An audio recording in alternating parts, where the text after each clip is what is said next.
Hello दोस्तों, मैं विविता भास्कर।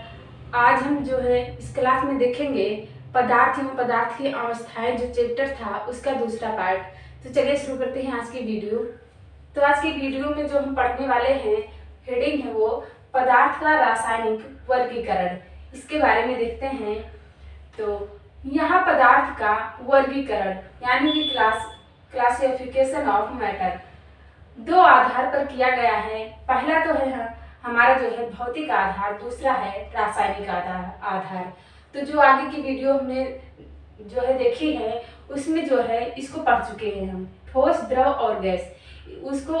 इसको जो है उस वीडियो में पढ़ चुके हैं। जो आज की वीडियो में हम पढ़ेंगे ये दूसरा वाला पढ़ेंगे, यानी कि रासायनिक आधार वाला। ठीक है, तो रासायनिक आधार में पढ़ेंगे तत्व और यौगिक और मिश्रण। ठीक है, तो पहले देखते हैं इसमें तत्व के बारे में। तत्व के बारे में देखते हैं। तो तत्व वह शुद्ध पदार्थ हैं। तत्व वह शुद्ध पदार्थ है जो एक ही प्रकार के परमाणुओं से निर्मित होता है। उदाहरण देखते हैं तो ऑक्सीजन हो गया हमारा, सोना हो गया, चांदी, लोहा इत्यादि। अब आगे है इसमें वर्तमान समय तक वैज्ञानिकों ने 118 तत्वों की जो है खोज की है। और ब्रह्मांड में सबसे अधिक मात्रा में पाया जाने वाला तत्व कौन सा है दोस्तों? तो वो है हमारा हाइड्रोजन। हाइड्रोजन जो है ब्रह्मांड में सबसे अधिक मात्रा में उपलब्ध है, यानी कि पाया जाता है। आगे है वायुमंडल में सबसे अधिक मात्रा में पाया जाने वाला तत्व।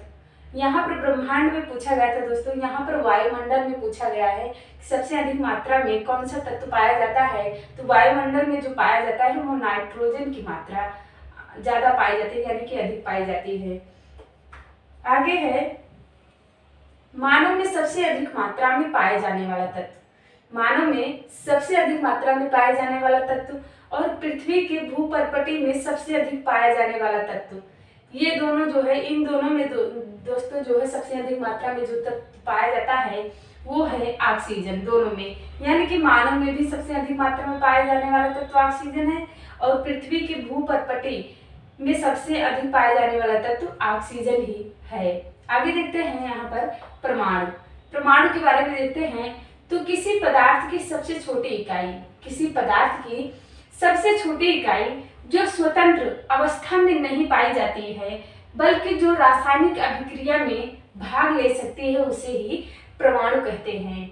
आगे देखते हैं अब अणु के बारे में। ठीक है, तो अणु दो या दो से अधिक परमाणुओं से मिलकर बना होता है। यह प्रकृति में स्वतंत्र अवस्था में पाया जाता है। जैसे देखते हैं यहाँ पर तत्व के बारे में हमने क्या देखा कि वह शुद्ध पदार्थ जो एक ही प्रकार के परमाणुओं से निर्मित होते हैं। ये हमारा परमाणु है Fe। ठीक है, तो ये एक ही परमाणुओं के द्वारा तत्व जो है निर्माण होता है, वही तो हमारा तत्व होता है। और यहाँ पर देखते हैं अणु कैसे बनते हैं। तो ये परमाणु दोस्तों और ये परमाणु है, जब दोनों मिलकर जो हमारा बना वो हमारा H2 बना, तो ये हमारा अणु बना। ठीक है, तो दो परमाणुओं से निर्मित होकर हमारा एक अणु बना, तो H2 बना यहाँ पर। ठीक है, अब आगे देखते हैं यौगिक के बारे में। देखते हैं तो जब दो या दो से अधिक तत्वों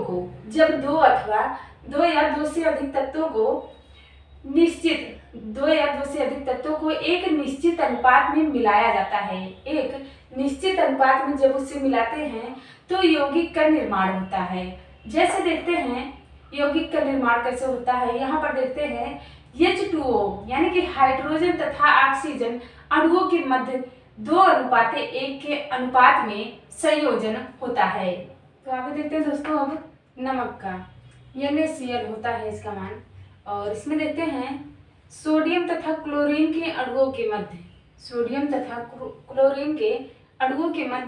1:1 के अनुपात में संयोजन होता है। यहाँ पर देखते हैं जैसे H2O में 2:1 में संयोजन होता है, NaCl में 1:1 में संयोजन होता है।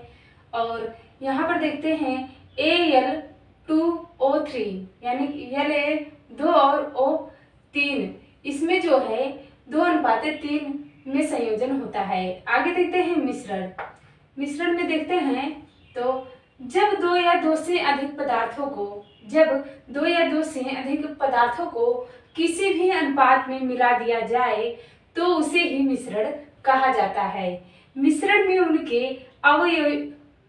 उनके अवयवी तत्वों का गुण मौजूद होता है। आगे देखते हैं उदाहरण में, जैसे शरबत हो गया, चाय, हवा और आदि।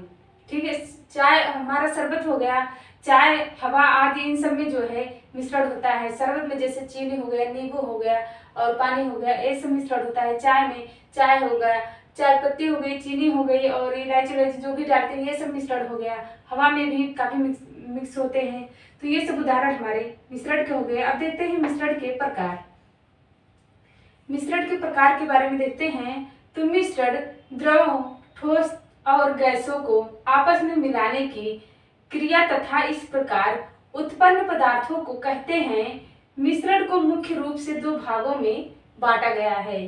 पहला है समांगी मिश्रण और दूसरा है विषमांगी मिश्रण। तो पहले देखते हैं हम समांगी मिश्रण क्या है। ठीक है, यहाँ पर देखते हैं तो ऐसे मिश्रण जिनके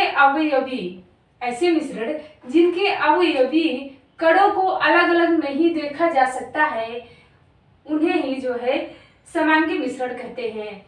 कुछ चीज दोस्तों, दो चीजें हैं हमारी और एक में मिला दिया जाए तो आंखों से हमारे उन दोनों चीजों को अलग अलग नहीं किया जा सकता, यानी कि समान तौर पर आप उसे देख नहीं सकते। तो जैसे देखते हैं नमक के जलीय विलयन को नमक और जल में अलग अलग नहीं देखा जा सकता। ठीक है, आगे देखते हैं, यह एक समांगी मिश्रण का उदाहरण है। नमक के जलीय विलयन को, यानी कि नमक और जल को अगर एक में घोल दिया जाए दोस्तों तो आप उन दोनों को अपनी आंखों से अलग अलग नहीं देख सकते। जैसे देखते हैं यहाँ पर जल एवं चीनी का मिश्रण हो गया हमारा। अगर जल और चीनी का घोल बनाते हैं हम तो उन दोनों मिक्स हो जाएंगे, दोनों को हम अलग अलग नहीं देख पाएंगे अपनी नजर से। ठीक है, आगे देखते हैं जल एवं नमक का मिश्रण हो गया। जल और नमक को अगर घोल बनाते हैं हम तो उसका भी अलग अलग नहीं देख पाएंगे, मिश्रण हो जाएगा, दोनों मिक्स हो जाएगा। एल्कोहल तथा जल का मिश्रण हो गया, मिश्र धातु आदि, ये सब जो है उदाहरण हमारे समांगी मिश्रण के हैं। दोस्तों विषमांगी मिश्रण, ठीक है, इसके बारे में देखते हैं तो ऐसे मिश्रण जिनके अवयवी कणों को अलग अलग देखा जा सकता है, यानी कि उनके कणों को हम अलग अलग देख सकते हैं। जैसे मान लीजिए हमारा तेल और पानी, अगर तेल और पानी को हम एक में मिक्स कर देते हैं तो पानी का जो घनत्व होता है दोस्तों, वो पानी के घनत्व ज्यादा होने के कारण पानी नीचे बैठ जाता है और तेल का घनत्व कम होता है, इसलिए तेल ऊपर सतह पर जो है तैरता रहता है। इन दोनों कणों को हम आराम से देख सकते हैं। ठीक है, और देखा जा सकता है पानी और तेल को अलग अलग कर सकते हैं। जब उनके कणों को देखा जा सकता है तो उन दोनों को जो है अलग अलग हम कर सकते हैं। ठीक है, ये हमारा विषमांगी मिश्रण का उदाहरण था। आगे देखते हैं जैसे और रेत तथा जल का मिश्रण, यानी कि मिट्टी और जल को अगर हम एक में मिक्स कर देते हैं तो आराम से वो दोनों हमको, यानी कि हम अपने नेत्र से उसे आसानी से देख सकते हैं, हमको दिख सकते हैं जल और मिट्टी दोनों। और धीरे धीरे जब मिट्टी जो है घनत्व के कारण वो नीचे, जब थोड़ी देर के बाद जब दोनों मिक्स करने के बाद अगर उसे हम रख देते हैं तो धीरे धीरे करके मिट्टी के जो कण होते हैं वो नीचे बैठने लगते हैं और जल जो है ऊपर सतह पर हो जाता है, यानी कि दोनों आराम से दिखते हैं और अलग अलग आराम से इसे कर सकते हैं हम।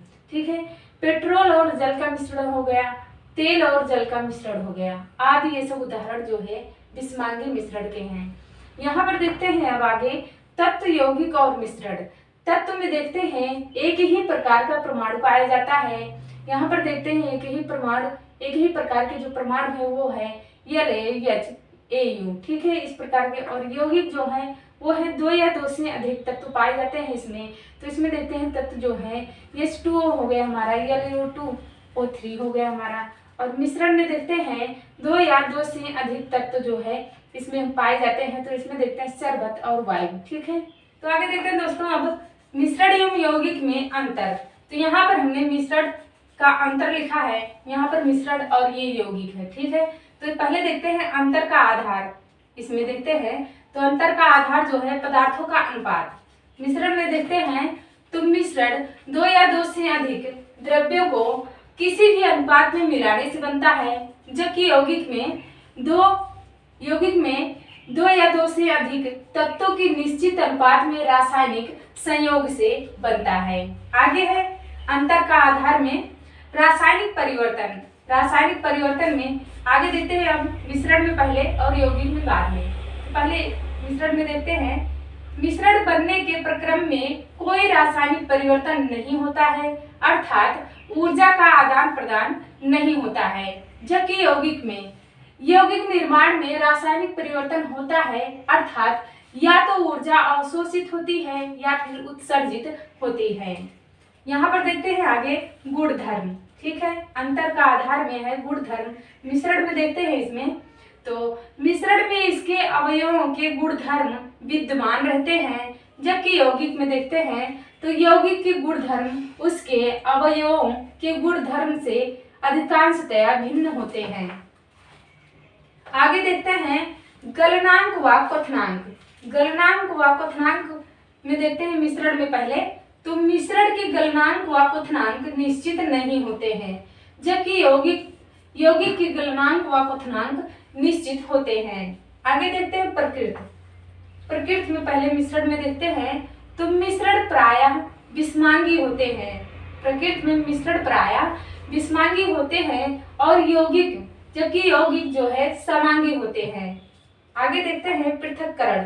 पृथक्करण में देखते हैं तो मिश्रण के अवयवों को भौतिक विधियों द्वारा पृथक किया जा सकता है। मिश्रण के अवयवों को भौतिक विधियों द्वारा पृथक किया जा सकता है और यौगिक के अवयवों को भौतिक विधियों द्वारा पृथक नहीं किया जा सकता है। तो आगे देखते हैं दोस्तों अब मिश्रण के अवयवों के पृथक्करण, यानी कि मिश्रण के शेषों को अलग करना, जो मिक्स होते हैं उन पार्टों को अलग करना।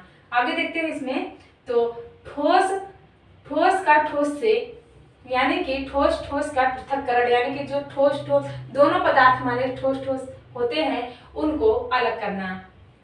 तो यहाँ पर देखते हैं पहले चुनना में देखते हैं, तो इस विधि का प्रयोग तब किया जाता है जब ठोस पदार्थ का आकार बड़ा एवं आकृति भिन्न भिन्न होने के साथ साथ नेत्र से दिखाई दे सके, जैसे चावल से कंकड़ अलग करना आदि।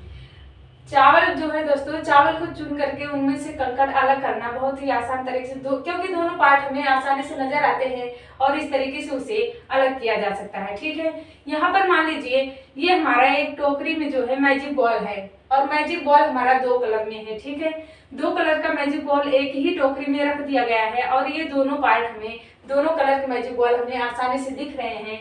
इस तरीके से हम दोनों टोकरी में जो है इसे अलग अलग कर सकते हैं आसानी से, एक कलर इसमें और एक कलर इसमें। इन तरीकों को पार्टों को चुन करके हम अलग कर सकते हैं। ठीक है, आगे देखते हैं फटकना में देखते हैं, इसमें एक ठोस हल्का, जबकि इसमें एक ठोस होता है जबकि दूसरा ठोस भारी हो, और इस मिश्रण को वायु की धारा में रखने पर हल्का पदार्थ दूर गिरता है जबकि भारी पदार्थ निकट गिर जाता है। यहाँ पर जैसे लिखा है हमने धान का फटकना, आप मान लीजिए धान है दोस्तों, ठीक है, और धान में काफी जो है कूड़े कचरे मिले हुए हैं, यानी कि छोटे छोटे जो पार्ट होते हैं वहाँ धान में जब मिक्स होते हैं तो उनको मान लीजिए हवा चल रही हमारी या पंखा लगाकर हम रखे हुए हैं, अगर उनको हम हाथ से ऐसे करके नीचे की तरफ गिराएंगे तो जो गंभीर पार्ट है, यानी कि जो हमारा धान है या गेहूं है, वो नजदीक गिरेगा और जो घास फूस उसमें मिक्स रहता है वो हमारा उड़ करके वायु के माध्यम से दूर गिरता है। ठीक है, तो ये होता है हमारा फटकना। आगे देखते हैं, इसमें अगला है हमारा छनना। हाँ, आगे है छन्ना या जाली। ठीक है, इसमें देखते हैं इस मिश्रण में एक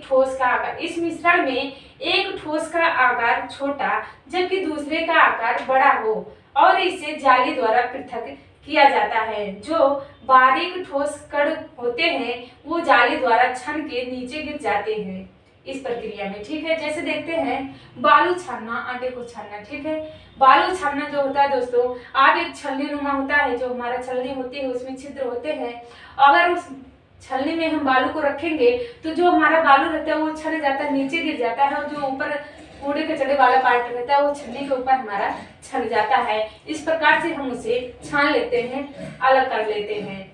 आटे को भी उसी तरीके से छान लिया जाता है।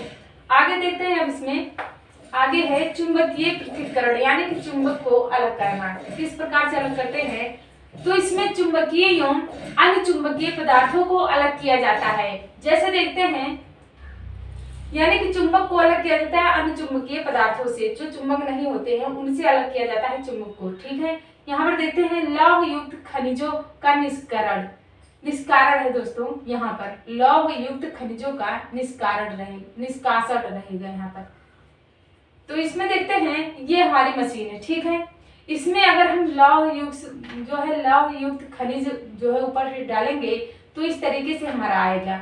ये हमारा है, ये वाला पार्ट जो है ये हमारा है कन्वेयर बेल्ट है। और ये वाला जो पार्ट इस तरीके से गिर रहा है ये हमारा पिसता हुआ अयस्क। ठीक है, और यहाँ पर जो बाल्टी नुमा हमने बनाया है, एक में है हमारा जो इस तरीके से आगे ये है चुंबकीय पदार्थ, और ये वाला भाग है हमारा, ये है अनुचुंबकीय पदार्थ, और ये है हमारा चुंबकीय पदार्थ। ठीक है, और ये वाला जो भाग है हमारा, ये है हमारा चुंबकीय रोलर। तो जब हम अपने जो है अयस्क को इसमें डालेंगे तो अयस्क हमारा सीधे इस कन्वेयर बेल्ट के द्वारा इस तरीके से घूमता हुआ जाकर इस तरीके से यहाँ पर आएगा, और ये जो अचुंबकीय पदार्थ है यहाँ पर गिरेगा, और जो चुंबकीय पदार्थ है इस कन्वेयर बेल्ट में चिपता हुआ यहाँ पर इस बाल्टी में आकर गिरेगा। तो ये चुंबकीय पदार्थ इसमें है और अचुंबकीय पदार्थ इसमें, और चुंबकीय रोलर की सहायता से ये प्रक्रिया हमारी होती है। तो इस तरीके से हम चुंबकीय पदार्थ को और अचुंबकीय पदार्थ को दोनों को अलग कर लेते हैं इस प्रक्रिया द्वारा। आगे देखते हैं अब ठोस का द्रव से पृथक्करण, यानी कि ठोस का द्रव से अलग करने की प्रक्रिया। इसमें देखते हैं वाष्पीकरण। पहले है वाष्पीकरण को देखते हैं। तो इस विधि द्वारा ऐसे मिश्रण को अलग करते हैं जिसमें एक पदार्थ वाष्पशील तथा दूसरा अवाष्पशील हो। जैसे देखते हैं चीनी और पानी का घोल का मिश्रण, नमक और पानी का घोल का मिश्रण, समुद्री जल से नमक का निर्माण इसी विधि द्वारा होता है। यहाँ पर देखते हैं फिगर द्वारा दोस्तों, ये हमारा जो है जलती हुई जो है आग है, और यहाँ पर जो है ये एक मान लीजिए एक बर्तन दिया है हमने, एक भगोने जैसा है जिसमें हमको पानी जो है गर्म करना है। ठीक है, ये मान लीजिए वाष्पीकरण डिश है हमारी, और यहाँ पर जो ये भाप है हमारा, यानी कि जो ऊपर उड़ करके जा रहा है भाप के रूप में, वो हमारा जल हुआ। और यहाँ पर है ये वाला भाग जो है बीच का पानी और नमक का ये घोल है। ठीक है, जब इसे हम आग नीचे जला करके और ये पानी और जल के घोल को जब गर्म करते हैं दोस्तों, तो ये हमारा जल के रूप में जो है भाप के रूप में जल जो है ऊपर उड़ जाता है। आगे देखते हैं अब इसमें रवाकरण में देखते हैं, इस विधि के द्वारा अकार्बनिक ठोस मिश्रण को अलग किया जाता है। इस विधि में अशुद्ध ठोस मिश्रण को उचित विलायक के साथ मिलाकर गर्म किया जाता है तथा गर्म अवस्था में ही कीप द्वारा छान लिया जाता है। छानने के बाद विलयन को कम ताप पर धीरे धीरे ठंडा किया जाता है। ठंडा होने पर शुद्ध पदार्थ जो है क्रिस्टल के रूप में विलयन से पृथक हो जाता है, यानी कि विलयन से अलग हो जाता है। जैसे देखते हैं चीनी और नमक के मिश्रण को इथाइल अल्कोहल में 348 केल्विन ताप पर गर्म कर इस विधि द्वारा अलग किया जाता है। यहाँ पर देखते हैं दोस्तों, पहले क्या हुआ कि अकार्बनिक ठोस मिश्रण को अलग किया, इस विधि में अशुद्ध ठोस मिश्रण को उचित विलायक के साथ मिलाकर गर्म किया जाता है। यहाँ पर पहली प्रक्रिया है हमारी, उचित विलायक के रूप में पहली प्रक्रिया में गर्म किया जाता है। उसके बाद इसे ठंडा करके छान लिया जाता है। उसके बाद जब ठंडा होने के बाद जब इसे हल्का गर्म करके इसको जब गर्म किया जाता है, क्रिस्टल पदार्थ को जब हल्का गर्म करते हैं, उसके बाद जब ठंडा होने के बाद देखते हैं कि जो हमारा ये क्रिस्टल पदार्थ ये नीचे बैठा हुआ है, यानी कि हमें ये बर्तन के निचले पार्ट में बैठा हुआ होता है, और हमें अलग रूप में प्राप्त हो जाता है। दोनों को अलग कर लिया जाता है इस विधि के द्वारा। आगे देखते हैं, यहाँ पर ये हमारा है नमक। अब यहाँ पर विलेन, विलेग और विलेन क्या है देखते हैं पहले। तो जो ये हमारा सॉल्ट यानी कि जो नमक है ये हमारा है विलेन, ठीक है। और जो वाटर है ये हमारा विलेग है।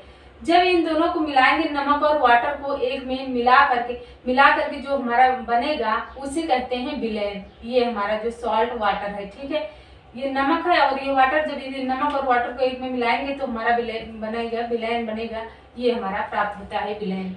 विलेग से मिल करके विलेन बनता है। यहाँ पर देखते हैं दोस्तों पृथक्कीकरण की में यहाँ पर क्या होता है। मान लीजिए कांच का टुकड़ा है जिसमें हम जो है वाटर और ऑयल यानी कि तेल और पानी को दोनों को रखे हुए हैं, दोनों को है। तो इसमें जो होता है जल जो होता है हमारा नीचे होता है घनत्व के कारण, और जो तेल वाला पार्ट होता है ये ऊपर की तरफ रहता है। ऊपर की तरफ जो कम घनत्व होता है इसलिए ऊपर की तरफ तैरता रहता है जल के, ठीक है। तो यहाँ पर जो ये हमारा टैब हुआ और यहाँ पर ये जल यानी कि वाटर है, और ये हमारा है फनल, ठीक है। ये ऊपर वाला पार्ट। यहाँ पर क्या है कि जब ये जल हमारा नीचे घनत्व के कारण रहता है तो इसके ये टैब जो है, जब टैब हल्का हम इस तरीके से खोल देते हैं तो ये बूंद करके हल्का करके बूंद करके जल हमारा एक टब में जो है नीचे की तरफ से गिरता रहता है और टब में जल अलग हो जाता है, यानी कि तेल से जल अलग कर लिया जाता है इस प्रक्रिया से। और उसके बाद जब ये जल पूरी तरीके से टब में गिर जाता है तो तेल हमारा ऊपर की तरफ बच जाता है। उसके बाद दूसरे टब में हम तेल को भी अलग कर लेते हैं। इस प्रकार से तेल और जल को जो है अलग करने की प्रक्रिया, इसी को पृथक्कीकरण कीप द्वारा कहते हैं, यानी कि आप इस कीप के द्वारा तेल और जल को अलग कर सकते हैं। इस विधि का तब प्रयोग करते हैं जब दो अघुलनशील द्रवों का मिश्रण हो और उनके बीच अलग परत का निर्माण हो। जैसे देखते हैं जल और तेल की परत, ठीक है। जल और तेल को अगर हम मिक्स करते हैं दोस्तों तो जल को घनत्व ज्यादा होने के कारण जल हमारा नीचे बैठ जाता है, नीचे की तरफ हो जाता है, और जो ऊपर लेयर बन जाती है वो तेल की बन जाती है, ठीक है। आगे देखते हैं वर्ण लेखन में क्या होता है। यह ऊन, ठीक है, यह उन मिश्रणों के अवयवों को पृथक करने में उपयोगी है जिनकी अधिशोषण क्षमता भिन्न होती है। आगे देखते हैं अपकेंद्रण विधि में देखते हैं तो कभी कभी द्रवों में मौजूद ठोस कण इतने छोटे होते हैं कि यह क्षणक पत्र से बाहर निकल जाते हैं। इन कणों को पृथक करने के लिए, इन कणों को अलग करने के लिए फिल्ट्रेशन विधि का प्रयोग नहीं किया जा सकता है। ऐसे मिश्रण को अपकेंद्रण विधि द्वारा अलग किया जाता है। जैसे देखते हैं यहाँ पर इस सिद्धांत के आधार पर जब मिश्रण को अपकेंद्रक मशीन से तेजी से घुमाया जाता है तो डो के भारी कण नीचे बैठ जाते हैं और हल्के कण ऊपर ही रह जाते हैं। इस विधि का प्रयोग डेयरी तथा घरों में दूध के क्रीम मक्खन निकालने में होता है। कपड़े धोने की मशीन में भीगे हुए कपड़ों को सुखाने में होता है। भीगे हुए कपड़ों को जो है दोस्तों सुखाने में इसका प्रयोग होता है। और जांच प्रयोगशाला में रक्त और मूत्र की जांच में इसका प्रयोग किया जाता है। किसका? अपकेंद्रण विधि का। आगे देखते हैं ऊर्ध्वपातन में देखते हैं तो ऐसे पदार्थ जिन्हें गर्म करने पर वह सीधा द्रव अवस्था में आ जाते हैं, बिना ठोस अवस्था में चले आते हैं। द्रव अवस्था में आए बिना ही ठोस अवस्था में डायरेक्ट चले आते हैं। जैसे देखते हैं कपूर हो गया हमारा, आयोडीन हो गया, अमोनियम और क्लोराइड इत्यादि, ये सभी ऊर्ध्वपातन के उदाहरण हैं। तो दोस्तों आज की वीडियो हमारी यहीं पर समाप्त हुई। आप लोगों का बहुत बहुत धन्यवाद।